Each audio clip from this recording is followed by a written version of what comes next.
ये retired brigadier Mukesh Kumar Joshi हैं। सुबह 6:30 बजे मॉर्निंग वॉक के लिए निकले। अचानक से इनके सामने से एक फॉर्च्यूनर कार गुजरती है और उसका पीछा एक स्कॉर्पियो कार कर रही थी। स्कॉर्पियो कार बिना नंबर प्लेट की थी और उसके अंदर 2 शख्स बैठे थे। ड्राइवर के बाजू वाले सीट पर जो बैठा था वो अंधाधुंध फायरिंग कर रहा था। 8 से 9 राउंड गोलियां जो है उसने दाग दी और एक गोली सीधा जाकर ब्रिगेडियर साहब के सीने में लगी। दुश्मनों से उन्होंने कई जंगें लड़ी, कई देश में वो गए प्रैक्टिस करने के लिए, आर्मी ट्रेनिंग में गए, बच्चों को भी ट्रेनिंग दी, लेकिन कभी वो किसी के गोली का निशाना नहीं बने। लेकिन यहाँ सड़क पर कुछ मन चले, कह सकते हैं कि लफंगे आपसी लड़ाई में दूसरे वाले पर गोली चला रहे थे और वही गोली आकर ब्रिगेडियर साहब को लग गई।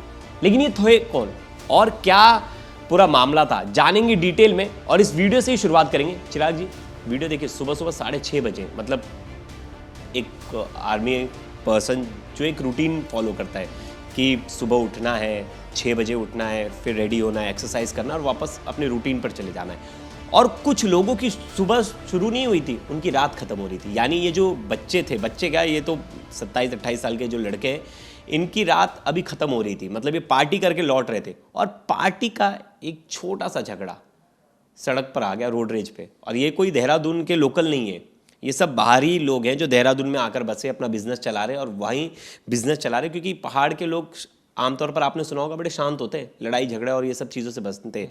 और हमने दिल्ली में और बाकी जगहों पर इस तरह की गैंग वॉर वाला सिचुएशन देखा कि आप 8 से 9 राउंड फायरिंग कर रहे हो किसी दूसरी गाड़ी पर और वो गोली लग जाती है सीधा ब्रिगेडियर साहब के, जिन्होंने बहुत कुछ किया है। बहुत ही दुखद घटना है, क्योंकि जिस तरह से ये घटना हुई, कानून और व्यवस्था पर सवाल खड़े करने वाले लोग खड़े कर रहे हैं। लेकिन मैं आपको इसकी एक सच्चाई बताता हूँ।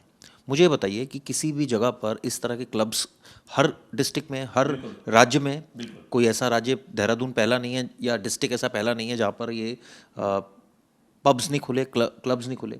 देर रात तक अगर कहीं शराब परोसी जा रही है, वहाँ झगड़े हो रहे हैं। झगड़े इस हद तक जा रहे हैं कि आप सोचिए, वो शख्स अगले दिन आ रहा है और अगले दिन हथियार भी लेकर आ रहा है, उसके पास हथियार भी है और वो ओपन फायरिंग भी कर रहा है। पता नहीं सुबह नशे में है नहीं, मुझे नहीं पता, लेकिन वो ओपन फायरिंग कर रहा है, उसको पुलिस का कोई डर नहीं है। ये बात सच है। और आप सोचिए, एक ब्रिगेडियर साहब जो मतलब जिनका इतना बड़ा योगदान है, देश में इतना बड़ा योगदान रहा, उनकी क्या गलती है? वो तो बेचारे जा रहे हैं। अब इसको पुलिस क्या कह रही है कि ये तो एक्सीडेंटल है जी, अब वो तो चांस की बात है कि वो डेथ हो गई। सवाल ये उठता है, मैं उन लोगों से पूछना चाहता हूँ जो इस तरह की बात कर रहे हैं, किसी की जान की कोई वैल्यू है? नहीं है। एक आदमी सड़क पर चल रहा है, उसके कोई गोली मार रहा है जिसका उस झगड़े से कोई लेना देना नहीं है। और उसके बाद अब देखिए, रात में झगड़ा हो रहा है। झगड़ा किस बात पर हो रहा है? XYZ जो भी रीजन रहा हो। अक्सर हमने देखा है प्रवेश, ये कोई पहली बार नहीं है, ये कोई पहला स्टेट नहीं है जहां पर इस तरह के झगड़े होते हैं क्लब्स में, शराब पीकर, नशे में। ये तो या तो ये क्लब्स बंद कर देने चाहिए। बिल्कुल, मैं ओपनली कह रहा हूँ, अगर ये लॉ एंड ऑर्डर संभाल नहीं सकती पुलिस, तो ये तो बंद कर दें इस क्लब्स को। या पुलिस कह दे कि हमारे बस का लॉ एंड ऑर्डर संभालना नहीं है, हमारे पास भैया बहुत काम है, हम नहीं संभाल सकते, हम क्लब्स की जिम्मेदारी नहीं लेंगे, हमने उनको बहुत टाइट कर रखा है। हम उनको कहते हैं टाइम से बंद करो, हम उनको कहते हैं लिकर एक एज के बाद सर्व करो, हम उनको कहते हैं कि झगड़ा मत करो, हम उनको कहते हैं कि रैश ड्राइविंग ना करो, हम सब कहते हैं, लेकिन वो नहीं मानते हैं। तो फिर इसका इलाज क्या है? क्या इलाज बताइए इसका क्या है? बिल्कुल, एक चीज मैं बताना चाहूंगा कि ब्रिगेडियर साहब का अगर आप पोस्ट देखेंगे कि उन्हें कई अवार्ड्स मिल चुके हैं। वो आर्मी में इंटेलिजेंस ग्रुप में थे और उसके लिए भी उन्हें अवार्ड्स मिल चुका है। बकायदा एक जो साथ में प्रैक्टिस करते कोई दूसरे देश की सेना के साथ, तो उनको अमेरिकन ब्रोंज स्टार मेडल भी मिला है। वो कम ही आर्मी में जो लोग होते हैं उन्हें मिलता है। अब ऐसे में जो उनका बेटा है वो भी देश के लिए, देश की सुरक्षा के लिए काम कर रहा है, वो भी नेवी में है और अभी इस वक्त मॉरिशस में पोस्टेड है। जाते हैं मॉरिशस भी जाते हैं, हमारे लोग पोस्टेड रहते हैं वहाँ, ट्रेनिंग लेकर आते हैं, तो उस पोस्टिंग पर है। इनका पूरा परिवार कुछ दिन पहले, मतलब 15 दिन पहले मॉरिशस से वापस आया था। वहाँ थे तो ये सेफ थे। इन्होंने कभी सोचा नहीं होगा कि जिस धरती पर इन्होंने इतनी मेहनत की, अपने देश के लिए इतना बलिदान दिया, सब कुछ किया, वहाँ किसी ऐसे लोकल गुंडों के हाथ तो गोली से मारे जाएंगे। और देखिए, उनकी बेटी जो है गोवा में, वो भी एक पत्रकार है। और चिराग जी, आप सीक्वेंस देखेंगे तो क्या होता है, एक आदित्य चौधरी नाम का लड़का है, अपने कुछ दोस्तों को लेता है, उनके साथ कुछ लड़कियां थी, देर रात पार्टी करने जेनजी क्लब जाते हैं, जो देहरादून के राजपुरा रोड है। और राजपुरा रोड सबसे हाई क्लास रोड है, जो लोग वहां रहते हैं उन्हें पता है, बहुत महंगी प्रॉपर्टी है वहां, और वहीं रोड्स पे क्लब्स है। अभी आदित्य चौधरी, चिराग जी, क्लब में पहुंचता है, बिल को लेकर क्लब मालिक के साथ जो है लड़ाई होती है, उसकी बहस होती है। तो जो बिल जाता था, हाँ बिल ज़्यादा था उसका कहना है। हाँ उसका कहना है कि बिल ज़्यादा था और बिल की वजह से लड़ाई शुरू हो जाती है। जो क्लब का मालिक है संदीप, उसके साथ एक उसका कर्मचारी रोहित और अखलाक, ये तीनों मिलकर मारपीट करते लड़के को पीटते, लड़के को भगा देते हैं। फिर लड़का जो है अपना मोबाइल फ़ोन, जो आदित्य चौधरी, अपना मोबाइल फ़ोन और अपना चार्जर वहीं भूल जाता है। सुबह यानी 5:30 और 6 बजे के बीच में वो जाता है अपना मोबाइल फ़ोन और चार्जर वापस लेने। फिर वापस से उसकी बहस होती है क्लब मालिक के साथ और वहाँ के जो स्टाफ है उनके साथ वो होती है। फिर ये बोलता है अब ये क्लब वालों को मैं सबक सिखाऊंगा, कल लड़कियों के सामने मुझे मारा था ना, मेरी बेइज्जती हुई थी, अब इन्हें बताता हूँ। ये स्कॉर्पियो गाड़ी लेकर गया बिना नंबर प्लेट वाली और अपने साथ बंदूक लेकर गया। कहाँ से आई इसके पास बंदूक?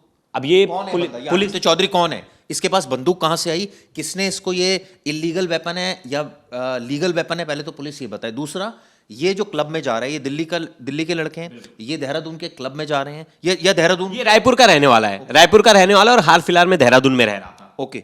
और जो क्लब है वो दिल्ली वाले चला रहे हैं। जितने लोगों की लड़ाई हुई है कोई भी देहरादून वाला नहीं है। जो क्लब संचालक है वो भी दिल्ली का रहने वाला है, जिसका नाम है संदीप कुमार। उसके साथ जो रोहित है जो काम कर रहा था वो भी दिल्ली का रहने वाला है। जो मोहम्मद अखलाक है वो बिहार का रहने वाला है। आदित्य चौधरी खुद रायपुर का रहने वाला है, कुछ दिनों से देहरादून में रह रहा था। मतलब लोकल तो थे ही नहीं, कोई लोकल लड़ाई करने वाला कोई नहीं था। ये सब बाहरी जो वहाँ है उनकी लड़ाई। सवाल ये उठता है कि जो स्टेट टूरिज्म के लिए इतना पॉपुलर है, लोग जाते हैं वहाँ पर, अगर वहाँ इस तरह की घटनाएं होंगी तो ये तो सरकार को सोचना चाहिए ना कि वहाँ पुलिस एक लिमिट तक, मैं आपको बता दूं, पुलिस के भी हाथ बंधे। मैं इसमें सारी गलती पुलिस की नहीं मानता। पुलिस स्ट्रिक्ट एक्शन क्या लेती है? क्लब्स वालों पर लेती है।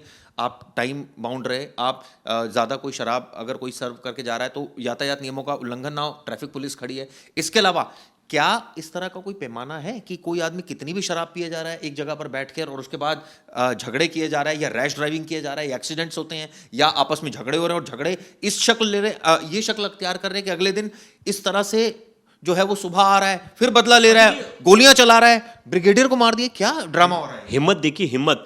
वो जब सुबह, अब क्या होता है कि जो बार का मालिक है वो निकलता है, वो अपने 2 दोस्तों के साथ निकलता है फॉर्च्यूनर गाड़ी लेके। ये वेट कर रहा था अपनी स्कॉर्पियो में बैठ के, स्कॉर्पियो में बिना नंबर प्लेट के, आदित्य चौधरी।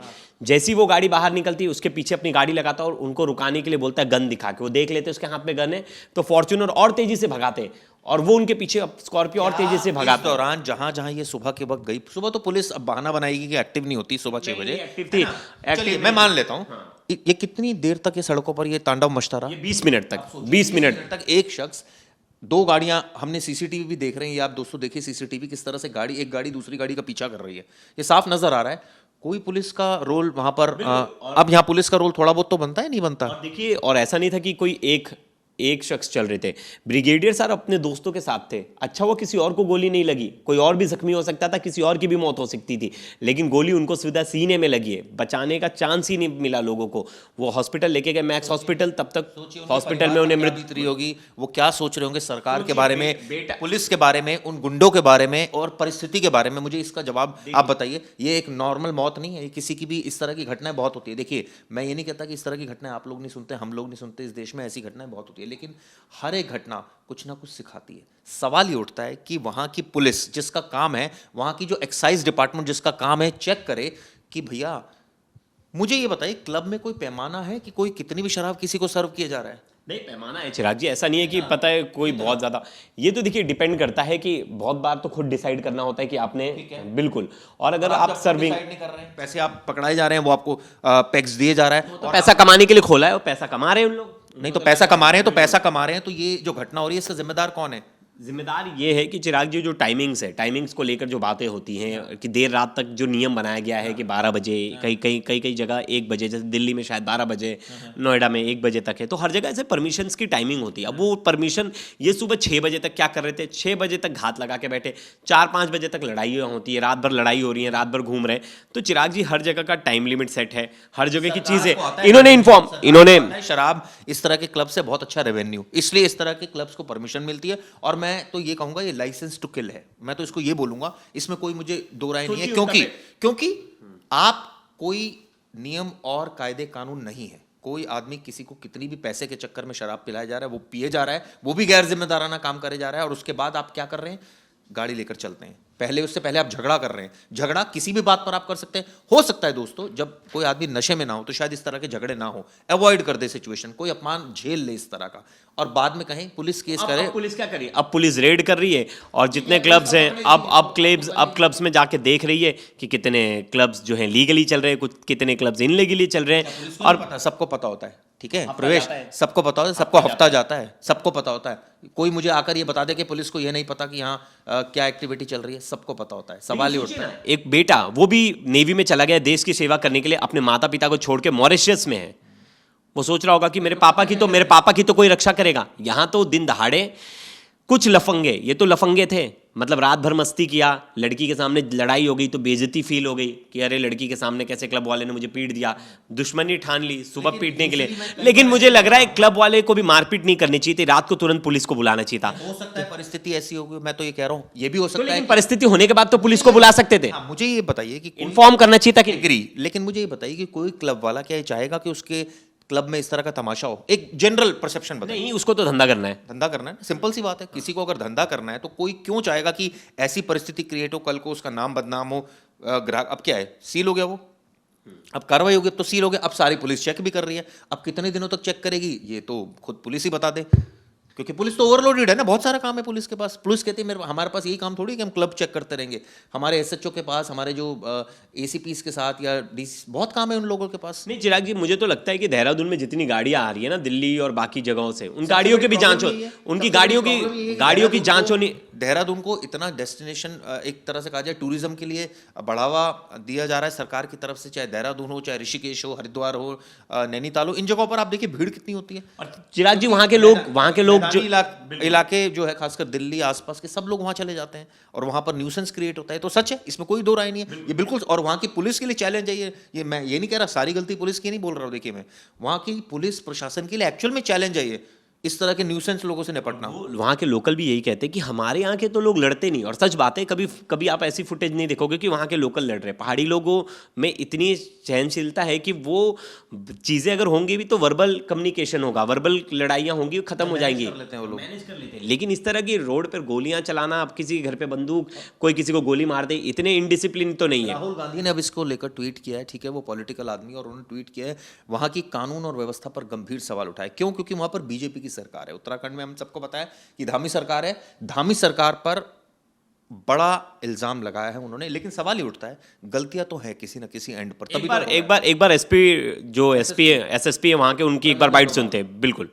आज 30 मार्च को थाना राजपुर में सुबह 6:50 पे एक 112 के माध्यम से एक सूचना प्राप्त हुई थी, जिसमें यह बताया गया था कि जोड़ी गांव जो जाखन चौकी के अंतर्गत आता है, वहां पर रोड रेज के दौरान कुछ गोलीबारी की घटना हुई है। तत्काल पुलिस मौके पर पहुंची थी, थानाध्यक्ष द्वारा मौका देखा गया, उसके बाद मेरे स्वयं के द्वारा मौके पर मैं गया था। उसमें उस रोड रेज और गोलीबारी के दौरान एक रिटायर्ड ब्रिगेडियर श्री मुकेश जोशी जी, वो घायल हो गए थे, उन्हें तत्काल हॉस्पिटल ले जाया गया था, जहां उनकी मृत्यु हो गई थी।